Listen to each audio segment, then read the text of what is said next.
nous avoir rejoints aujourd'hui pour ce webinaire concernant la problématique de la fatigue et du manque de sommeil des salariés. Alors, pourquoi aujourd'hui on veut vous parler de ce thème-là? C'est pour deux raisons. La première, c'est un sujet qui s'impose au monde de l'entreprise de plus en plus. Et le deuxième, c'est que finalement, la responsabilité de l'employeur en regard de ses obligations de santé-sécurité est de plus en plus invoquée. Alors, un sujet qui s'impose à l'entreprise, en fait, quand on regarde les données épidémiologiques qui sont aujourd'hui corroborées par notre propre observatoire que nous réalisons lors de nos prestations, en général 10 à 20% des salariés répondent. On se retrouve dans une situation où aujourd'hui, pratiquement la moitié des salariés est en dette de sommeil de plus d'une heure, c'est-à-dire qu'il y a un écart d'une heure entre son besoin physiologique et la réalité de sa nuit en général en semaine. On est sur une plainte qui est à peu près de l'ordre de 50% d'entre eux sur j'ai pris conscience que ça a une interférence sur ma journée, je perds ma mémoire, ma concentration, je suis irritable, voire je suis somnolent en volant. Et au travers de aussi de notre observatoire, on confirme les données épidémiologiques générales, c'est-à-dire que finalement, pratiquement 20% à 30% des salariés déclarent des troubles qui pourraient s'avérer des troubles tout à fait similaires à l'insomnie clinique, et 4 à 5% des salariés qui répondent à notre observatoire présentent des risques d'apnée du sommeil. Donc véritablement, on voit bien que c'est un sujet qui aujourd'hui s'impose dans le monde de l'entreprise et que par conséquent, c'est un sujet, on l'a vu, irritabilité, c'est la qualité de vie au travail. Les problématiques de fatigue sont liées finalement à des questions d'absentéisme et de présentéisme. Mais surtout, et c'est le sujet de ce dont on va parler beaucoup aujourd'hui, c'est un sujet de sécurité au travers des accidents de travail et de maladies professionnelles qui engage de plus en plus la responsabilité de l'employeur et c'est quelque chose que nous reverrons un petit peu plus loin. Alors aujourd'hui, pour vous parler de ce thème-là, nous sommes la société Instipla. Donc nous, notre métier, c'est vraiment de prévenir les risques qui sont liés à la fatigue, au manque de sommeil des collaborateurs.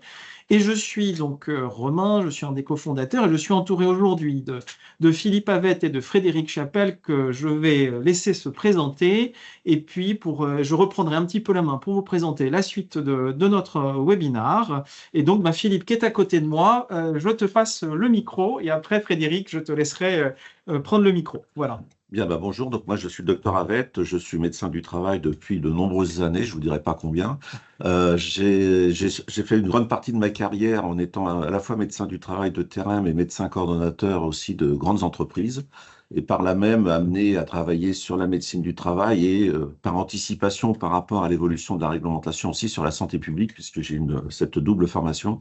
Les deux se rejoignant avec la nouvelle évolution de la santé au travail, puisqu'on est sorti de la médecine du travail pour parler de la santé au travail et qu'il y a un lien entre la santé hors entreprise et la santé dans l'entreprise. Ça ne s'arrête pas aux frontières de l'entreprise. Et comme maintenant, on voit bien aussi que les autorités de notre pays et les représentants des personnels et des employeurs veulent aussi travailler sur le maintien dans l'emploi. Et donc, le fait d'avoir une bonne santé, à la fois professionnelle et extra-professionnelle, mais comme je l'ai dit, les deux se rejoignant, nécessite de s'occuper d'un certain nombre d'éléments que nous n'abordions pas précédemment. Merci Philippe. À toi, Frédéric. Eh bien, écoutez, bonjour, je suis ravi d'être avec vous aujourd'hui. Alors, je n'ai pas la même casquette que Philippe, moi je suis médecin psychiatre, donc j'ai un regard un petit peu différent effectivement, mais ce qui va aussi faire tout l'intérêt de partager avec un médecin du travail. J'exerce à la fois en cabinet libéral, ce qui me permet de continuer à avoir des patients et donc d'être sur le terrain en quelque sorte, et en même temps, j'interviens aussi dans les entreprises sur différentes thématiques, bien sûr les risques psychosociaux, sur le sommeil, puisque j'interviens pour InSleep maintenant depuis plusieurs mois et je suis ravi de pouvoir parler de sommeil justement régulièrement. Ça va être l'occasion dans ce petit webinaire d'une heure d'aborder quelques thèmes. J'espère que j'arriverai à vous faire passer des messages sur l'importance du sommeil, d'abord de comprendre comment ce sommeil fonctionne et pourquoi il est si important pour nous d'en tenir compte. Et puis nous verrons qu'effectivement, le sommeil, à la fois les conditions de travail peuvent le détériorer et inversement, quand on a des problèmes de sommeil, ça va pouvoir détériorer la qualité du travail que l'on va pouvoir produire. Donc on voit bien que c'est un peu à double sens et que, oui, dans nos entreprises actuelles, il faut en tenir compte. Ça va avoir une incidence. Et ceci, j'ai envie de dire, ça va être aussi un peu indépendant du type d'activité professionnelle.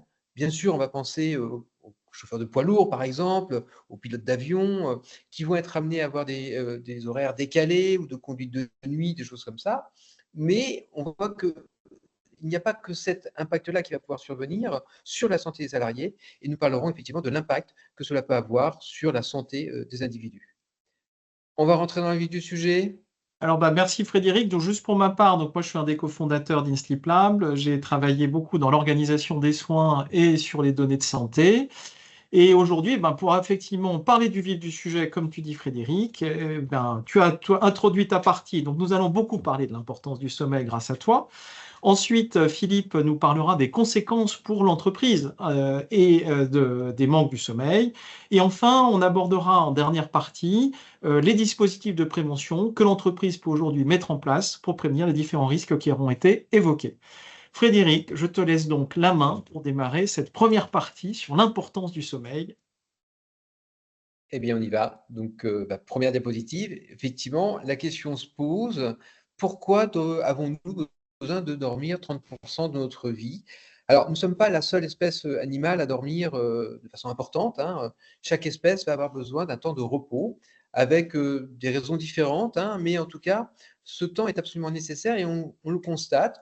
Si on prend des espèces animales qui peuvent être en danger du fait d'autres prédateurs, on peut prendre des girafes hein, qui vont avoir que des phases de sommeil de 2 heures, par exemple. Si on prend les dauphins qui mettent la moitié du cerveau au sommeil pendant que l'autre partie du cerveau reste vigilante. Ou alors encore, si on s'intéresse aux oiseaux migrateurs, on se rendra compte que quand ils parcourent des milliers de kilomètres, ils sont capables de faire des petites pauses de sommeil de 30 secondes à 1 minute qui leur permet de récupérer et puis de voler pendant ce temps-là avec les courants aériens sans se mettre en danger. Donc, on voit que chaque espèce animale va tenir compte de ce besoin d'avoir du sommeil et en même temps en essayant de l'adapter à son environnement. Alors, c'est vrai que nous sommes sortis un petit peu j'ai envie de dire, de la savane, nous habitions certainement ou des forêts. Nous avons des habitats, nous avons des modifications qui sont en place, mais ce sommeil va nous permettre, notamment en termes d'acquisition, d'apprentissage, d'entretenir ce que nous allons vivre au quotidien, ce que nous allons apprendre au quotidien. Et le cerveau va continuer à travailler la nuit pour justement modeler toutes les acquisitions que nous allons avoir dans la journée. Alors, on va rentrer dans le vif du sujet maintenant en essayant de comprendre qu'est-ce qui se passe si, par exemple, on va manquer de sommeil. On revient, presque 60 ans en arrière. Et une expérimentation, c'était l'une des premières qui se faisait, où on a essayé de comprendre qu'est-ce qui pouvait se passer pour un individu s'il manquait de sommeil. Ce sont deux jeunes lycéens de l'époque qui s'étaient intéressés à ça et qui ont travaillé. Et donc l'un d'eux, qui est Randy Gardner, qui a, avec un accompagnement un peu médicalisé quand même autour, fait l'expérimentation de ne pas dormir pendant 11 jours de suite. Alors, ce qui est intéressant, c'est que très rapidement, quand on manque de sommeil, eh bien, on va avoir quelques éléments qui vont apparaître, notamment des troubles de la concentration avec des pertes d'attention, des difficultés à bien réfléchir, à coordonner ses réflexions. Donc, première étape. Alors, vous comprenez bien que vous-même, si vous sortez, si vous faites des activités, si vous roulez de nuit et que le lendemain vous continuez à être vigilant, par exemple, eh bien, effectivement, il va y avoir déjà un premier impact. On sait qu'il va y avoir des éléments de désorientation. On va même pouvoir avoir des processus délirants qui vont pouvoir apparaître, hein, des idées délirantes. Alors, on n'est pas dans les délires qu'on peut avoir dans la paranoïa ou dans la schizophrénie, mais on va quand même avoir des pensées délirantes, voire même des hallucinations. Hein. Donc, on va pouvoir entendre des choses que les autres ne peuvent pas entendre. Progressivement, plus les jours avancent, on va avoir des difficultés à maintenir son attention, sa concentration. On va avoir des petits problèmes de motricité. Et puis, on voit quand même assez rapidement, puisqu'au bout de 7 jours, on va avoir des problèmes d'irritabilité, des troubles de l'humeur qui vont apparaître, qui sont quand même des éléments particulièrement importants. Alors, ce qu'il faut dire, c'est qu'au cours de cette expérimentation, bien sûr, il a été surveillé, mais on pense malgré tout qu'à l'époque, il a certainement eu de très courts moments de somnolence où il a pu s'endormir, peut-être un petit peu comme les oiseaux migrateurs dont je parlais tout à l'heure, quelques secondes ou quelques minutes, qui font que les signes ont peut-être pu être atténués malgré tout. Mais bon, on va voir un petit peu plus loin comment fonctionne ce sommeil justement et pourquoi effectivement il va être important de le préserver. Parce que effectivement, notre sommeil va nous aider à différents moments.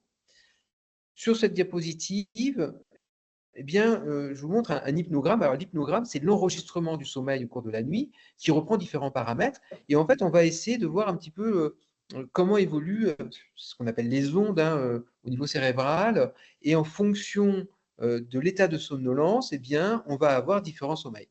Donc, si on se met en haut à gauche, on est dans le stade d'éveil, c'est le petit carré rouge. Donc, on va progressivement rentrer dans un sommeil qui va devenir de plus en plus lent jusqu'à un stade très avancé. Et quand si jamais on est réveillé à ce moment-là au niveau de ce sommeil lent, dans la première phase en particulier, le réveil est assez facile. Ce qui vous permet de comprendre assez facilement à ce moment-là que, bah, oui, si vous faites une sieste, par exemple, qui dure 20 à 30 minutes, eh bien, vous n'aurez pas de difficulté pour être réveillé facilement parce que votre corps ne s'est pas encore. Plus on va descendre, plus ça va devenir compliqué parce que le corps va se mettre au repos, les muscles se relâchent et on va pouvoir arriver jusqu'à un sommeil lent très profond, on va dire, et dans lequel l'organisme va être beaucoup plus difficile à réveiller. Et si effectivement à ce moment-là, on essaye de vous réveiller dans cette phase-là, voilà, donc dans cette phase-là, au niveau du sommeil lent profond, eh bien, le réveil va entraîner une désorientation. La personne va avoir du mal à repérer où elle est. Alors, c'est une donnée particulièrement importante parce qu'effectivement, vous comprenez bien que, imaginons, alors, si vous êtes médecin, par exemple, et que vous êtes de garde, et que vous partez dormir à ce moment-là et qu'on vous réveille, par exemple, au bout de 40 minutes, eh bien, il y a une forte probabilité que vous soyez dans ce sommeil lent profond et qu'à ce moment-là, vous vous réveillez dans un état où vous allez être un peu désorienté. Et si vous répondez au téléphone par rapport à une consigne que l'on vous demande, eh bien, vous risquez de ne pas être tout à fait adapté dans vos réponses. C'est le même cas de figure si on prend un pompier, un pilote de ligne qui va être appelé parce qu'il y a une défaillance technique qui survient et qui vient voir un peu ce qui se passe dans le cockpit avec les deux autres pilotes, par exemple, sur les longs courriers. Voilà. Donc ça, c'est un élément important, donc il faut le prendre en considération. Dernier point aussi très important, c'est ce qu'on appelle cette phase de sommeil lent profond dans lequel il va y avoir la capacité d'avoir un sommeil qui va être réparateur. En gros, les 2 premiers cycles de sommeil vont permettre d'arriver à ce stade de sommeil qui permet à ce moment-là d'avoir un sommeil de qualité qui permet de récupérer complètement. Si bien que, en gros, au bout de 3-4 heures de sommeil, on sait qu'on a eu le plus important du sommeil qui nous permet de bien récupérer. Et donc, c'est vraiment cette phase de sommeil qui va être à préserver. Et puis, juste pour compléter un petit peu les informations, quand on sort progressivement de ce sommeil lent profond, on va revenir sur un sommeil à ce moment-là plus paradoxal, dans lequel là aussi il y a des modifications au niveau cardiovasculaire, la respiration, tout ça est un petit peu dérégulé. Il va y avoir aussi cette phase de sommeil avec des rêves, parfois des cauchemars qui vont être présents à ce moment-là. Donc, on voit que notre sommeil, ce n'est pas quelque chose qui est fixe. Il va évoluer, il va y avoir des modifications au niveau physiologiques qui vont pouvoir survenir, des modifications physiques aussi, puisque dans certains moments, l'activité, le tonus musculaire peut être même complètement paralysé, ce qui est le cas dans le sommeil paradoxal, qui fait que si on essaie de vous réveiller à ce moment-là, vous allez avoir du mal à mobiliser votre corps. Et là aussi, c'est un point important à prendre en considération parce que, effectivement, dans certains métiers dans lesquels on doit être réveillé brutalement pour une intervention d'urgence, par exemple, eh bien, il va y avoir un certain ralentissement et qu'en fonction du stade d'éveil dans le sommeil, eh bien, vous aurez plus ou moins de difficultés sur le plan physique ou sur le plan cognitif, sur le plan des mécanismes de réflexion, à pouvoir réagir de façon rapide. Allons un petit peu plus loin, essayons de voir un petit peu comment ça se passe au niveau du sommeil. Nous ne sommes pas tous pareils. Nous n'allons pas avoir le même temps de sommeil. Alors, classiquement, on a on va dire des couches tôt, des couches tard, des lèves tôt, des lèves tard, des petits dormeurs, des gros dormeurs. On retrouve quand même globalement un temps de sommeil à peu près identique. On a une grosse moyenne entre 7 heures et 9 heures par nuit. Et puis, ce que l'on sait aussi, c'est que si on dort en gros moins de, je veux dire, 6 heures ou plus de 10 heures, eh bien, ça peut poser problème. Donc, classiquement, on considère qu'entre 7h et 9h, ça ne pose pas de problème, mais en delà, donc soit en dessous, mais soit au-dessus, dormir trop ne serait pas non plus une bonne chose pour l'individu. Et puis, dernier point aussi important, on sait qu'il y a aussi un facteur génétique qui pourrait intervenir. Et donc là, de façon très spécifique pour ces personnes-là, qui ont une mutation un peu génétique particulière, eh bien, ils auraient une capacité supplémentaire à pouvoir moins dormir que d'autres. Donc, on voit, les individus vont répondre de façon très différente aux besoins de sommeil. Et comment ça fonctionne, effectivement, ce sommeil-là? On a un rythme qui est bien calé, un rythme biologique, un rythme physiologique et un rythme naturel. Nous avons notre horloge biologique qui va être présente pour nous rappeler un petit peu ce que nous devons faire et que nous devons mettre aussi notre corps au repos. Et le temps de sommeil va pouvoir être déclenché en fonction de certains éléments, favorisés ou moins favorisés. Et vous savez très bien que, par exemple, notamment la lumière va être le principal synchronisateur au niveau du sommeil. En temps normal, quand nous avons dans la journée les yeux ouverts, eh bien, nous avons la luminosité extérieure qui est présente, qui vient stimuler notre rétine et qui vient bloquer la sécrétion de mélatonine au niveau du cerveau. Et cette mélatonine qui est bloquée à ce moment-là, eh bien, ne va pas donc pouvoir s'exprimer. Et dès lors que nous passons dans la nuit, la stimulation au niveau de la rétine ne se fait plus, et donc il va y avoir une libération de la mélatonine qui va pouvoir se mettre en place à ce moment-là, et qui va bien sûr favoriser le sommeil en mettant l'ensemble du corps au repos. Mais ce corps ne va pouvoir se mettre au repos que parce qu'il y a aussi d'autres éléments qui vont lui permettre. Par exemple, que l'alimentation n'est pas, par exemple, pas trop lourde, hein, qui fait qu'effectivement, l'organisme ne va pas devoir travailler au niveau digestif à ce moment-là, ou que nous n'avons pas fait une activité physique qui pourrait, par exemple, avoir activé une température corporelle trop forte qui va réduire ou limiter le sommeil. Et à contrario, une fois que la nuit est en train de se terminer, que donc notre mélatonine aura fini de faire son activité en nous ayant mis au repos pour pouvoir que le cerveau se régénère en quelque sorte, eh bien nous avons le cortisol, qui est vraiment l'hormone de l'éveil. Hein. Alors c'est aussi l'hormone du stress, on sait bien. Et cette hormone, elle augmente progressivement dès le matin pour avoir ensuite un pic dans la journée, puis redescendre progressivement. Et vous voyez, ça nous donne aussi une indication sur certains médicaments qu'on peut utiliser. Bien sûr, des médicaments pour dormir qui sont par exemple la mélatonine, hein, certains hypnotiques sont à base de mélatonine, mais ça vous explique aussi pourquoi certains médicaments à base de corticoïdes notamment, eh bien, si vous les prenez par exemple le soir, vous avez un fort risque de garder une stimulation parce que justement, vous mettez en place un système qui est plutôt activateur. Alors, comment fonctionne ce sommeil dans la journée? Comment il fonctionne dans la journée? Et comment il va fonctionner aussi la nuit. Il y a une explication qui nous permet de bien comprendre comment fonctionne ce sommeil, qu'est-ce qui va pouvoir l'aider à se mettre en place, et aussi l'incidence des siestes. Alors, je vous explique. Quand on est en pleine journée, au fur et à mesure de la journée, eh bien, nous sommes actifs, nous avons nos cellules travaillent, elles dégradent du matériau en quelque sorte, et puis il y a le matériel de décomposition, on va dire, de notre activité quotidienne qui va se traduire par des substances qu'on appelle hypnogènes, en particulier de l'adénosine. Et puis, cette accumulation de substances hypnogènes, donc qui favorise le sommeil, eh bien, ça se traduit par une forme de pression de sommeil. C'est-à-dire que plus cette quantité de produits augmente, en quelque sorte, plus on va avoir envie d'aller se coucher. Et effectivement, plus la journée avance, plus la pression de sommeil augmente. Et à ce moment-là, la pression, elle, d'éveil, qui nous maintiendrait éveillé, elle se réduit. Et donc, on va se coucher. Et puis, quand on va se coucher, on passe donc sur la droite. On a dormi toute la nuit. Donc, notre pression de sommeil, eh bien, en fait, elle va être beaucoup moins importante à ce moment-là, puisqu'on aura répondu à son besoin. Et par contre, on va avoir une sorte de pression d'éveil qui, elle, va être très présente et qui va nous permettre de passer toute la journée et ainsi de suite. Et donc, on est sur un fonctionnement où en permanence, eh bien, il y a une sorte d'équilibre entre ces deux pressions qui font qu'on va avoir tendance à aller se coucher parce que la pression de sommeil est très élevée, ou alors au contraire à se réveiller parce qu'il y a peu de pression de sommeil et qu'on a une envie de pouvoir se réveiller à ce moment-là. Et alors, qu'est-ce qui se passe si on décide de faire la sieste, par exemple? Eh bien, si je fais une sieste dans l'après-midi, vous voyez bien que ma pression de sommeil, elle va être réduite, puisque j'aurais répondu à un besoin que je ressentais de dormir, l'accumulation de substances hypnogènes va être moins forte, et à ce moment-là, eh bien, le soir, quand je voudrais aller me coucher, je vais avoir moins envie de dormir parce que justement, il y aura moins de pression de sommeil.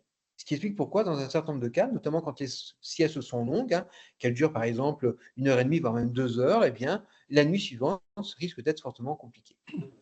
A contrario, si on passe de l'autre côté, merci pour l'apport d'un régal.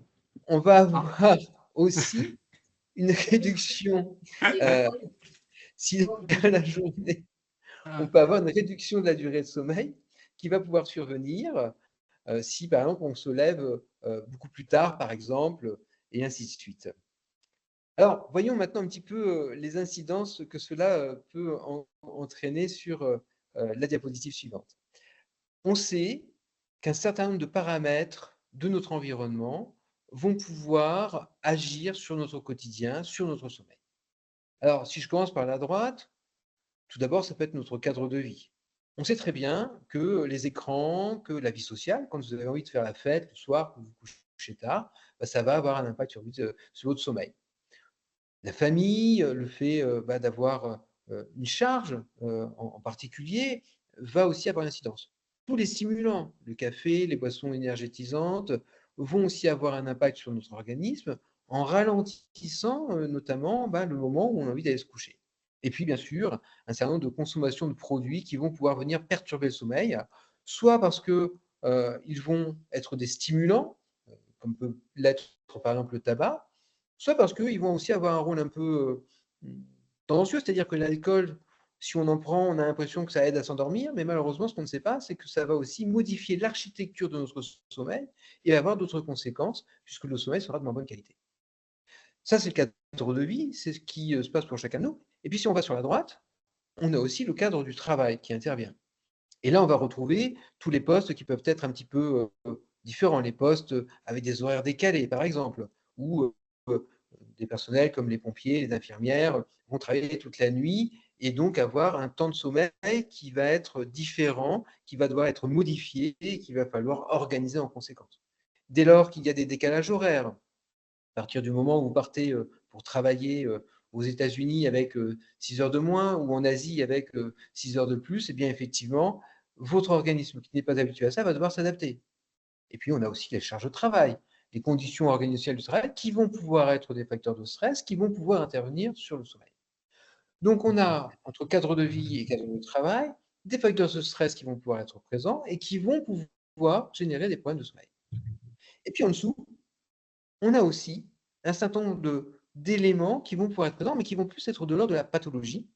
On va retrouver des insomnies sévères, invalidantes au quotidien, avec une fatigue dans la journée très conséquente, un syndrome d'apnée du sommeil qui fait que le corps se met, il y a des pauses respiratoires qui fait que l'organisme va être moins bien oxygéné, par exemple. On a des troubles du rythme veille sous veille, des mouvements incontrôlés qui peuvent survenir avec notamment syndrome des jambes sans repos, ou parfois, à contrario, de l'hypersomnolence qui peut être présente.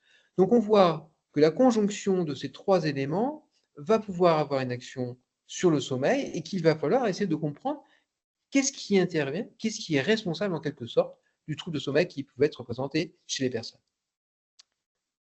Alors, dans le premier cas de figure, cadre de vie et cadre de travail, eh bien, on peut agir dessus. Nous avons la possibilité notamment de tenir compte d'une certaine forme d'hygiène de sommeil afin de nous permettre de récupérer dans de bonnes circonstances. Alors, je veux dire, le truc le plus simple, c'est de se dire, repérons les facteurs de stress, ce qui fait qu'on va mal dormir, et essayons d'agir dessus. Alors, parfois, on peut le faire, effectivement, repérer une pression qu'on pourrait avoir par rapport à une situation professionnelle, mais il y a d'autres fois, on ne pourra pas. Quand on doit partir travailler aux États-Unis, par exemple, oui, ce décalage horaire, il va falloir l'assumer. Mais par contre, ce que l'on sait, c'est qu'on a peut-être des petites stratégies pour faire en sorte que ce décalage horaire soit mieux vécu. Et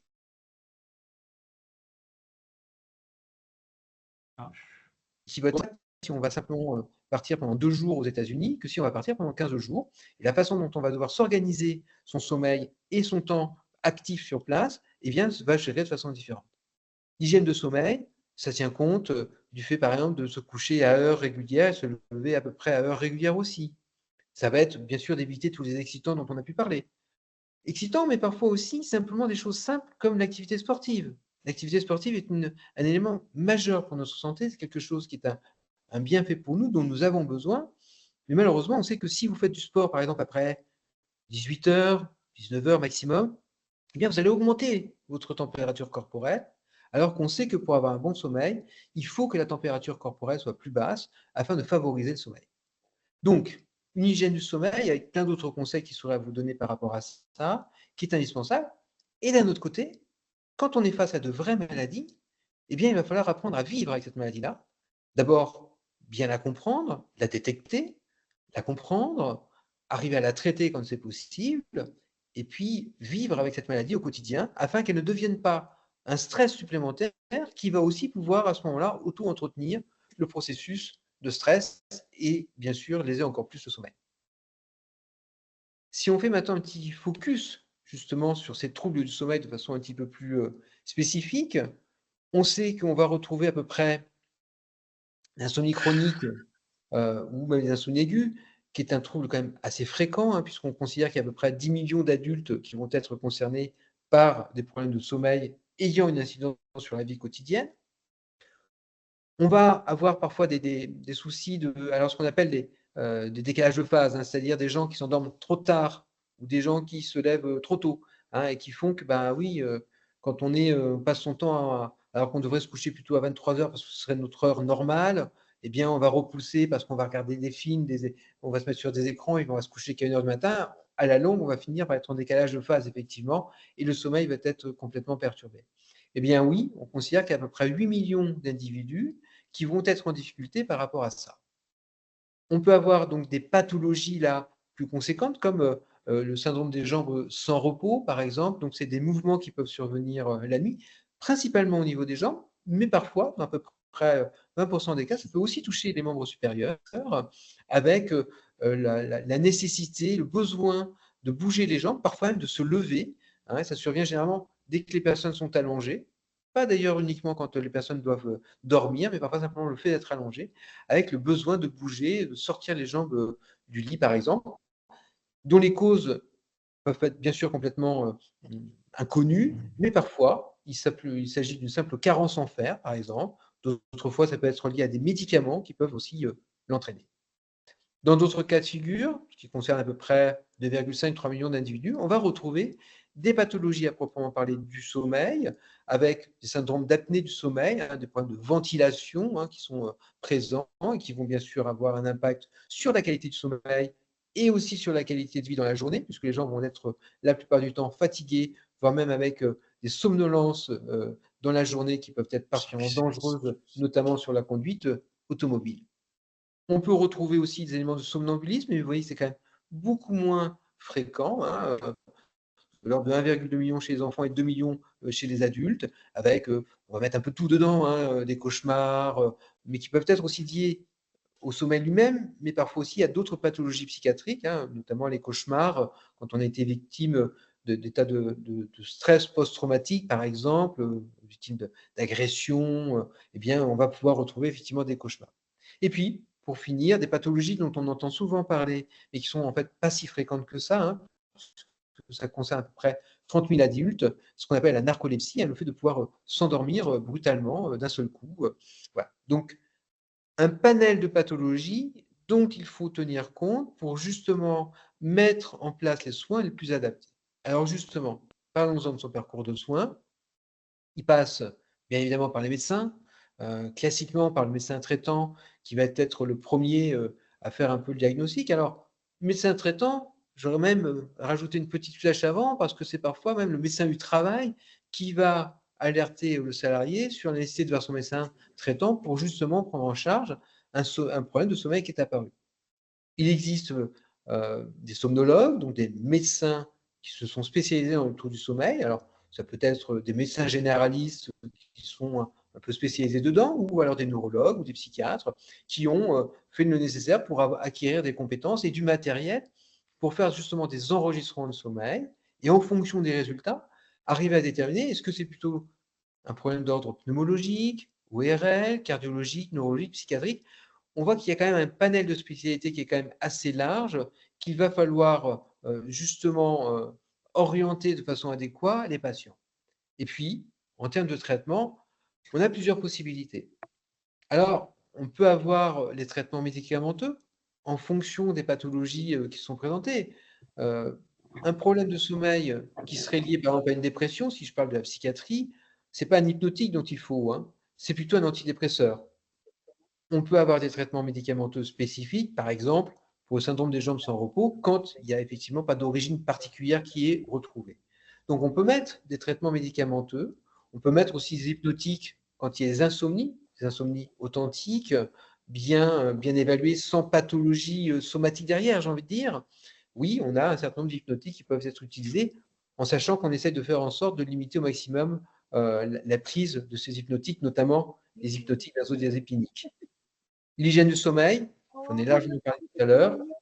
Oh putain, mais n'importe Ah, quoi. Je t'envoie le Et puis, texto on va et voir après, qu'il y a un pendant certain que nombre de tu dispositifs nous ont fait. médicaux Ça qui peuvent dépend être de ça. utilisés. On va les voir un tout petit peu plus loin. Et je vais pouvoir passer la main à mon collègue. eh ben, merci beaucoup, Frédéric. Et donc, effectivement, merci pour ce panorama aujourd'hui sur le fonctionnement du sommeil, son importance et surtout les différentes approches qu'il faut pour le préserver. Et donc maintenant, ça va être à Philippe de vraiment nous présenter sa vision des conséquences des problématiques du manque de sommeil dans l'entreprise sur le fonctionnement, sur l'économie et on va le voir plus tard sur la partie juridique. Bonjour à tous. Donc le point important, c'est comme vous l'a dit Frédéric, c'est que le sommeil peut être conséquence, mais il peut être cause de problèmes. Nous, en tant que médecins du travail, on va intervenir à la fois sur la prévention des risques professionnels, en prévention primaire, donc d'un point de vue collectif et d'un point de vue individuel, et puis on va intervenir sur les conséquences potentielles qui mettront en danger la sécurité de la personne ou de tiers qui vont partager le lieu de travail, en particulier pour la sécurité routière. Alors quand on regarde, la somnolence et la baisse de vigilance est impliquée dans 1,6, elle multiplie par 1,6 le risque d'accident. Les accidents de travail dans 13% sont liés à un manque de sommeil. Donc liés, ça veut dire que ce n'est pas forcément la cause exclusive, mais on retrouve un manque de sommeil. Et pour les accidents mortels, on monte à 25%. Donc on voit bien que même si ce n'est pas le sommeil qui est l'unique cause, il intervient, il est lié à un certain nombre de problématiques qui remettent en cause la sécurité et donc la responsabilité de l'employeur. Quand on regarde l'importance des impacts sur les performances cognitives, Frédéric vous en a parlé énormément. On voit bien que sur l'attention, la concentration, on a une baisse de l'efficacité. Sur la créativité, sur l'intuition et donc la résolution de problèmes, on a là aussi des répercussions. Sur la mémoire, sur les circuits de décision et la photo de Tchernobyl qui est à côté, l'accident s'étant passé de façon nocturne, montre bien que la baisse de vigilance était probablement en cause dans un certain nombre dans un certain nombre de cas de cette problématique. Et puis la gestion des émotions, les humeurs va retentir sur l'ambiance de travail, avec parfois des conflits internes et des sautes d'humeur qui vont être préjudiciables à l'ambiance de travail. Donc on voit bien que c'est impliqué dans beaucoup de choses qui conditionnent la responsabilité de l'employeur, le confort au travail, la qualité de vie au travail. Et donc, c'est important de s'en occuper. Alors, quand on regarde l'impact sur la santé mentale et physique, puisqu'en fait, on va avoir un impact sur les deux. Alors, les deux se situent d'ailleurs pas tout à fait dans la même temporalité, comme vous l'a montré Frédéric. Donc, on va avoir des répercussions, je dirais, à court terme, plutôt sur la santé mentale, mais qui vont pouvoir se prolonger. Et puis, à long terme, on va avoir des répercussions sur la santé physique, qui vont remettre en cause la capacité de travail de la personne. Et donc, c'est pour ça que je vous parlais tout à l'heure de problématiques de maintien dans l'emploi, parce que si la santé se dégrade, il est clair que pour un certain nombre de postes de travail, ça va nécessiter des adaptations de postes qui vont poser problème pour la poursuite de l'activité. Alors, quand on voit qu'il y a plus d'anxiété, il y a dans la dépression et le stress qui vont provoquer un sur-risque d'obésité. Alors, bien sûr, là aussi, c'est pas le seul facteur. La nutrition est un élément important, mais on sait, par exemple, que les travailleurs de nuit ont un indice de masse corporelle supérieur au reste de la population. Les maladies cardiovasculaires, les maladies métaboliques, là aussi, comme le diabète, vont être impactées. Et puis, un certain nombre de cancers, on trouve une association un petit peu augmentée, en particulier dans le cancer du sein, et on va en reparler dans une diapositive suivante. Alors, il y a un coût, bien évidemment, il y a un coût humain pour la personne, il y a un coût pour l'entreprise. Et le coût pour l'entreprise, on voit bien que, comme vous l'a dit Frédéric, il y a un certain nombre une certaine proportion de la population qui est touchée par ces problèmes d'insomnie chronique. Et on chiffre à peu près 9% des salariés qui présentent ce genre de problématiques, avec un absentéisme. Vous savez que l'absentéisme est un élément important aujourd'hui dans la vie des entreprises, donc qui est évalué à peu près à 14 jours, et un présentéisme, là aussi, avec des personnes qui ne sont pas en situation de travail, qui vont poser des problèmes, avec donc le solde en étant, d'un point de vue de la productivité, une perte de de productivité, et avec un pourcentage du temps de travail qui va être diminué, ce qui fait que là aussi, la productivité de l'entreprise va diminuer, mais aussi la productivité de la personne à ce niveau-là, ce qui fait que la personne va devoir rattraper cette problématique, et là, on va aboutir à des surcharges encore plus importantes, d'où un cercle vicieux qui va se mettre en jeu. La masse salariale, 1%, c'est énorme, hein, 1% de la masse salariale peut être impactée par ce manque de sommeil. Donc on voit bien que le fait de s'occuper du sommeil a un intérêt, je dirais, de santé publique vis-à-vis de l'individu et donc de son maintien dans l'emploi pour qu'il garde sa santé et ses capacités de travail, mais aussi impacte l'entreprise et doit intéresser au-delà du réglementaire et des conséquences réglementaires dont on va reparler, l'entreprise. Alors, on l'a vu, un impact sur la qualité de vie au travail, l'irritabilité, on a vu un impact sur la santé de chacun, on a vu l'impact économique. Maintenant, qu'en est-il du risque juridique de l'entreprise? C'est ce qu'on disait dans l'introduction, en regard des obligations de l'employeur en matière de santé-sécurité. Deux points sont vraiment aujourd'hui à mettre en avant, qui sont relativement récents et qui montrent qu'en fait que le cadre évolue et que la question de la fatigue et du manque de sommeil rentre de plus en plus dans le champ de cette obligation. La première, c'est aujourd'hui, en regard des sujets de sécurité, donc d'accidents, on invoque un manquement des obligations générales de sécurité de l'employeur en cas d'accident lorsqu'un salarié a déclaré qu'il avait une difficulté de sommeil. En 2023, un arrêt de la Cour de cassation a confirmé la faute inexcusable d'un employeur lors d'un accident d'un de ses salariés qui avait alerté son employeur sur le fait qu'il avait passé sa nuit aux urgences à s'occuper de son enfant. Il a malheureusement eu un accident lié à la somnolence. Et la Cour de cassation a donc confirmé la faute de l'employeur. Donc on se rend compte que maintenant, à partir du moment où un salarié dit j'ai un problème de sommeil, l'employeur va être obligé d'en prendre compte pour adapter sa gestion du risque. Alors, je ne sais pas quelle va en être l'interprétation dans les années à venir. On est quand même sur du 2023, c'est relativement récent. Mais dans un contexte où, on l'a vu, la dette de sommeil n'a de cesse d'augmenter, où 13% des accidents sont liés à de la somnolence, 25% des accidents mortels sont liés à la somnolence, on est en droit de se poser la question de savoir comment va être interprété cet arrêté et comment va évoluer la relation entre l'employeur et le salarié sur au quotidien, notamment sur les métiers à risque, bâtiments, travaux publics, le transport et évidemment tout ce qui va être industriel dans le travail de nuit. Donc, premier point sur la sécurité. Deuxième point sur la santé. Comme on l'a dit tout à l'heure, aujourd'hui, la question du lien entre la perturbation du sommeil et le développement de cancer n'est plus vraiment un débat. Et 2023, encore une fois, marque la première année où le cancer du sein d'une infirmière qui a travaillé de nuit pendant pratiquement 8 ans a été reconnu comme une maladie professionnelle. Depuis, le nombre de demandes de reconnaissance en maladie professionnelle de cancer du sein, mais également d'autres cancers hormonodépendants comme le cancer de la prostate, semble, d'après les avocats qui travaillent avec nous, augmenter.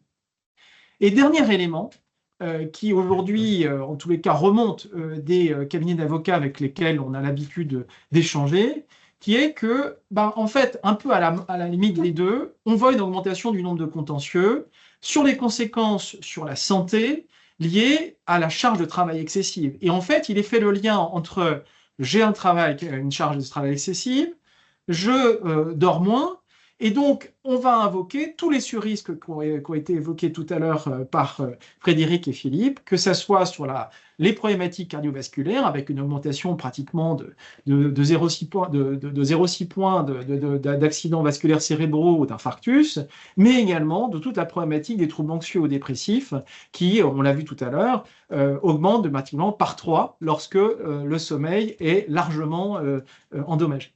Donc on voit bien que pour l'entreprise, derrière ces différents sujets et ces différents contentieux, en fait, c'est deux dimensions qui vont être de plus en plus impactées. D'un côté, les cotisations accidents du travail et maladies professionnelles, mais également, au travers des contentieux, la recherche de la faute inexcusable de l'employeur qui se traduit par des majorations de la rente de l'assurance maladie, mais également par des demandes de réparation de préjudices multiples qui, sur des fonctions de type cadre, peuvent se révéler particulièrement importantes.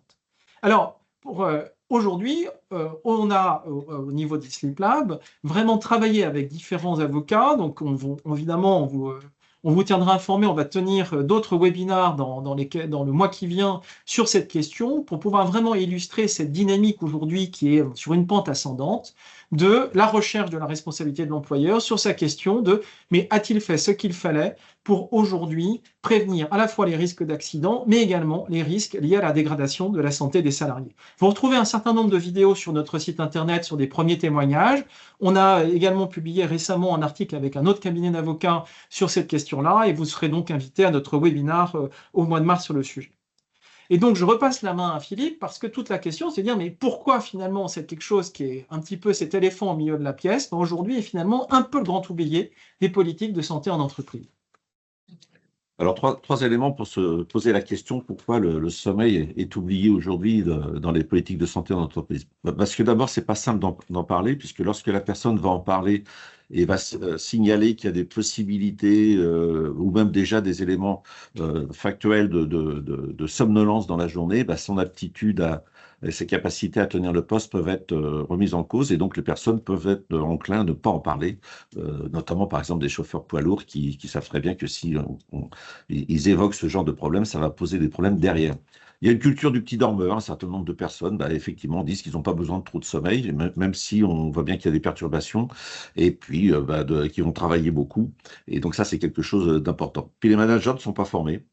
Alors c'est important parce que là, Romain vous le disait, mais il y a une responsabilité de l'employeur. Moi, j'ai des souvenirs avec des mails qui arrivent le dimanche soir, et puis la personne lit ses mails, et puis son cerveau commence à fonctionner, et puis parce que la réunion est à 9 h le lendemain matin, et puis normalement, elle ne devrait pas lire ses mails, mais elle les lit parce qu'on lui envoie le dimanche soir.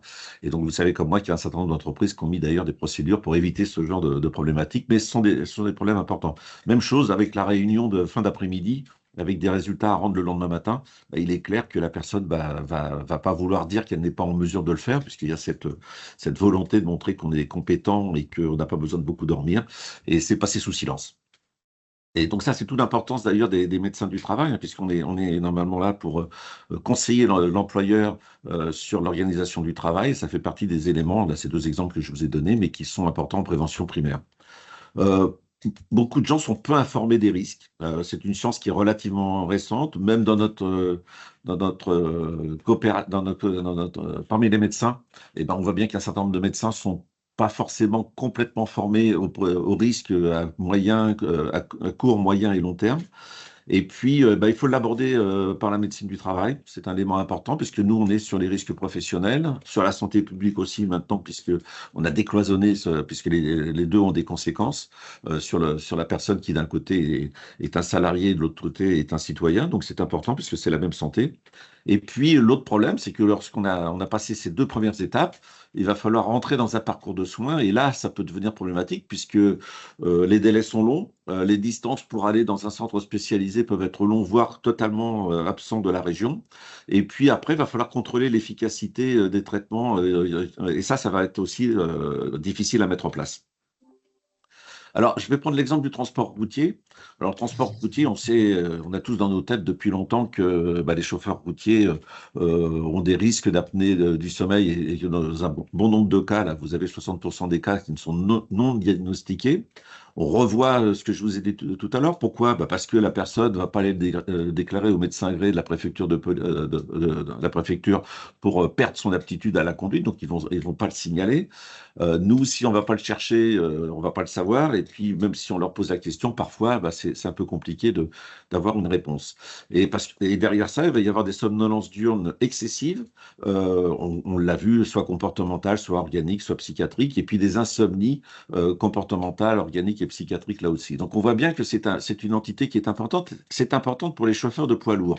Avec là, on vous a mis un certain nombre d'éléments, notamment la récurrence du contrôle, la nécessité de faire un test de maintien à l'éveil pour voir l'efficacité du traitement, la durée de recherche d'un autre poste pour pas que la personne conduise pendant qu'on ait une certitude qu'elle ne met pas en danger sa sécurité et la sécurité des utilisateurs de la route. Et puis derrière, il y a ce que je vous disais tout à l'heure, il y a des contrôles réguliers, tous les 3 ans. donc une compatibilité temporaire. Alors ça, c'est pour la préfecture qui donne la possibilité de conduire, mais ça regarde le médecin du travail qui, lui, n'a pas besoin de contacter, d'ailleurs n'a pas le droit de contacter le médecin de la préfecture, c'est à nous de convaincre la personne de le faire, mais on doit en tenir compte, nous, dans la délivrance pour ces surveillances renforcées de la possibilité ou pas de conduire. On n'est pas là pour attendre l'avis du médecin de la préfecture. Alors, ce qui est important aussi, c'est que c'est la même chose pour les conducteurs de véhicules légers. C'est-à-dire si pour les poids lourds, c'est tous les ans, je vous disais tous les 3 ans, mais c'est tous les ans qu'il faut le contrôler. Pour les chauffeurs, on a la même problématique pour les chauffeurs légers, sauf que là, c'est tous les 3 ans. Et donc là, on voit bien que tous les commerciaux qui sillonnent la France, tous les livreurs qui peuvent sillonner la France avec des petites voitures, alors on n'est plus forcément dans le poids lourd, parce qu'en dessous de 3,5 tonnes, c'est pas le même type de permis. Donc on voit bien que dans les deux cas, et c'est moins connu pour les véhicules légers, on a un contrôle, un dépistage à faire, là, Romain va vous en reparler, on a un traitement et un suivi à mettre en place, parce qu'il pourrait nous être reproché, à la fois par l'individu s'il avait un accident, mais par aussi les utilisateurs de la route, si quelqu'un était victime d'un accident là aussi, de ne pas avoir accompli notre mission de médecin du travail. Et puis derrière, c'est aussi, vous savez maintenant qu'il y a les CSE. Les CSE, on leur doit des rapports d'activité, on leur doit un certain nombre d'éléments pour tenir compte. Et là, c'est d'un point de vue collectif, Romain va vous en parler aussi, des éléments que l'on peut mettre en place dans l'entreprise pour la sécurité. Bien. Merci beaucoup, Philippe. Donc, on a vu avec Frédéric que le sommeil n'est pas une option. Le sommeil n'est pas une option. On vient de voir avec Philippe que, évidemment, ça a une importance et beaucoup de conséquences sur l'entreprise, mais on voit également que c'est un vrai sujet complexe à aborder, puisque ça va être des sujets très personnels qui remettent en cause peut-être des aptitudes à travailler, et que pour l'entreprise, comme on vient de le voir, c'est très compliqué à mettre en place ce contrôle régulier. Donc la question c'est comment on peut faire pour aujourd'hui, dans un contexte où d'un côté on va avoir une pression juridique et réglementaire qui va augmenter, et de l'autre côté avoir un petit peu ces difficultés à la fois opérationnelles et individuelles à rentrer dans un parcours de soins. Donc, que peut faire l'entreprise aujourd'hui?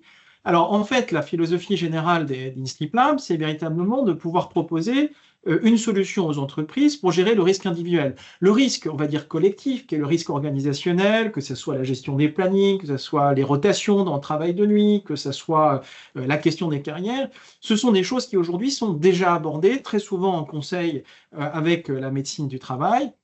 Mais aujourd'hui, la question du risque individuel est beaucoup plus complexe à aborder. Et donc, la démarche qu'on propose, c'est de dire qu'on va vraiment adresser les deux sujets que vous présentez tout à l'heure, Frédéric. C'est d'un côté, comment faire pour éduquer une population aujourd'hui qui n'a pas été du tout exposée à un quelconque message sur l'importance du sommeil. Je pense qu'autour de la table, personne aujourd'hui n'a eu ne serait-ce qu'une heure sur la question de l'importance du sommeil et de ses conséquences sur la santé.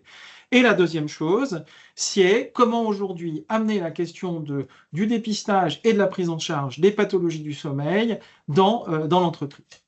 Donc pour cela, nous proposons un véritable parcours qui est très progressif, qui commence par une évaluation du risque de l'entreprise au travers d'un baromètre dont on a partagé quelques résultats au début, mais qui permet déjà de faire une photographie en fait de l'état du risque de l'entreprise entre des salariés qui aujourd'hui, au travers des témoignages, en tous les cas des réponses qu'ils nous apportent, sont dans un domaine où ils sont en risque probablement fréquent d'avoir un accident du travail, sont en difficulté, voire en détresse, et puis d'autres types de salariés qui déclarent avoir des difficultés, mais pour lesquels on n'est plus sur des questions d'éducation, d'hygiène du sommeil, comme le présentait tout à l'heure Frédéric. Donc on voit bien que la première étape, c'est pouvoir donner cette photographie pour calibrer un dispositif qui va être d'un côté de travailler sur de l'éducation à la santé au travers de formation et de coaching, on va revenir dans un instant, ou de proposer dans un deuxième temps des solutions de dépistage, on pourrait plutôt parler d'exploration des risques individuels. On évoquait tout à l'heure des 3 grandes catégories que peuvent être le risque organique, les pathologies, les risques comportementaux ou les risques plutôt liés à la problématique de santé mentale. Cette étape est extrêmement importante puisqu'elle travaille au travers d'un questionnaire, elle permet à l'individu de prendre conscience qu'il est en risque. Et on l'a bien vu tout à l'heure, le principal frein, il commence déjà par le salarié qui il a peur, qui ne veut pas en parler, et puis parfois il n'est pas vraiment au courant. Donc cette étape est extrêmement importante. Et puis pour répondre à la question de la rupture dans le parcours de soins, l'objectif d'InSleep Lab, c'est de faciliter l'accès à la fois au somnologue au travers de téléconsultations et de pouvoir organiser le diagnostic sur site au travers de solutions de télédiagnostic dont on pourra reparler si vous voulez. Et enfin, en dernier lieu, et c'est un point qui est très important parce qu'il était beaucoup évoqué par Philippe, la question du maintien dans l'emploi, parce que ce n'est pas parce que vous aurez diagnostiqué, que vous aurez amené un chauffeur routier à avoir pris conscience qu'il a une apnée du sommeil et donc il peut être traité, que vous aurez le résultat qui est vous en tant qu'entreprise de dire moi j'ai vraiment géré mon risque. Et donc ça va être tout un service qu'aujourd'hui on propose de suivi, d'accompagnement de ces salariés qui sont les plus en risque et qui ont des contraintes réglementaires, ou alors pour des salariés plutôt souffrant d'insomnie qui sont relativement plus nombreux, là on est plutôt sur la possibilité de proposer des thérapies cognitives et comportementales parce qu'on sait ô combien c'est très compliqué aujourd'hui de trouver des bons professionnels pour accompagner le salarié sur ces sujets-là. Donc véritablement, c'est tout un dispositif de prévention progressif que InSleep Lab propose. En quelques lignes, le baromètre, c'est un sujet qui est relativement simple à mettre en place et qui est extrêmement intéressant parce que finalement, on est entre 10 à 20% des salariés qui répondent assez facilement, qui sont très intéressés par aussi les éléments de réponse qu'ils vont obtenir. Et donc, ce baromètre, c'est à la fois un questionnaire, des premiers éléments de réponse que nous donnons au salarié sur son niveau de risque, parce qu'on utilise un questionnaire validé qui permet de renseigner sur un certain nombre de choses. Et puis, c'est pour l'entreprise la possibilité après, dans le cadre d'une conférence, de pouvoir partager un certain nombre de résultats sur, on évoquait tout à l'heure, sur la dette de sommeil, sur la problématique de l'alignement, sur est-ce que vous dormez au bon moment, pas au bon moment, etc., qui permet de renforcer les messages sur l'hygiène du sommeil. Mais surtout pour l'entreprise, c'est le dernier élément, la partie qu'on vous montrait à droite, c'est ce cadran qui vous montre en proportion quels sont les salariés les plus en risque, quels sont les types d'actions que vous allez pouvoir mettre en place. Donc, je voulais partager ce slide parce qu'il est important, parce qu'il montre bien que c'est la première étape qui va rentrer dans le dispositif. Ensuite, nous proposons, et ça c'est quelque chose d'assez spécifique, mais que vous retrouvez dans des formats, dans plein d'autres sujets, notamment dans la prévention des risques psychosociaux, soit des sessions d'information, soit des sessions de formation sur site, soit des systèmes de formation en ligne, avec une alternance de choses à faire à titre en autonome ou avec l'intervention d'une personne en ligne, sur des sujets qui coupent l'ensemble des sujets qu'on évoquait tout à l'heure, qui vont toucher soit plutôt les questions du cadre de vie, comme la parentalité, comme éventuellement mon stress et mon sommeil, mais également plus sur la question de comment je peux récupérer lorsque j'ai un travail assez particulier qui va perturber mon sommeil, ou lorsque, dernier élément, type par exemple les cadres, pareil, je suis en jet lag permanent. Donc véritablement, nous, on est capable d'intervenir sur ces différents sujets. Et sur la partie exploration diagnostique, c'est là aussi pareil, c'est des logiques de questionnaire qui amènent à des synthèses, qui sont des synthèses que le salarié peut partager avec son médecin, à la fois du travail s'il l'a envie, mais également avec son médecin généraliste, qui va l'amener dans le parcours de soins. On sait très bien, et Philippe l'a très très bien dit tout à l'heure, que dans plein de régions, avoir accès à un centre expert en maladie du sommeil, avoir accès à un somnologue devient un enfer puisqu'il faut faire 1 heure de voiture à 2 heures de voiture, ne serait-ce que pour aller voir le somnologue. Donc aujourd'hui, vraiment notre objectif, c'est de pouvoir amener ce diagnostic dans l'entreprise au travers de téléconsultations que nous sommes capables d'organiser, mais également au travers de l'utilisation de dispositifs médicaux de polygraphie ventilatoire que nous sommes capables d'envoyer au domicile du salarié et qui peut être téléinterprété ensuite, et donc le salarié a la réponse à minima sur son apnée du sommeil. Donc voilà, donc ça ce sont les différents sujets qu'aujourd'hui on est capable d'adresser au niveau d'InSleep Lab et qui vous permet de mettre en place un dispositif de prévention couvrant « je comprends le risque », couvrant « j'ai formé et informé mes salariés », couvrant, j'ai vraiment aidé le salarié à prendre conscience qu'il fallait qu'il prenne soin de son sommeil parce que probablement une pathologie s'est installée. Et en dernier lieu, la capacité d'amener, on est vraiment dans une logique d'aller vers, c'est-à-dire d'amener le soin au salarié dans des situations où parfois c'est très compliqué compte tenu de sa vie professionnelle. Voilà, écoutez, on vous remercie beaucoup de votre attention aujourd'hui sur ce séminaire. On a vu vraiment 3 aspects extrêmement importants. L'importance du sommeil, ce n'est pas optionnel. Les conséquences aujourd'hui qui sont à la fois économiques mais de plus en plus réglementaires, et on va voir le phénomène augmenter dans les années à venir par les 2 exemples que je vous ai montrés tout à l'heure. Et enfin, en dernier lieu, on vous a montré ce que peut être un dispositif progressif de prévention des problématiques de troubles du sommeil dans l'entreprise.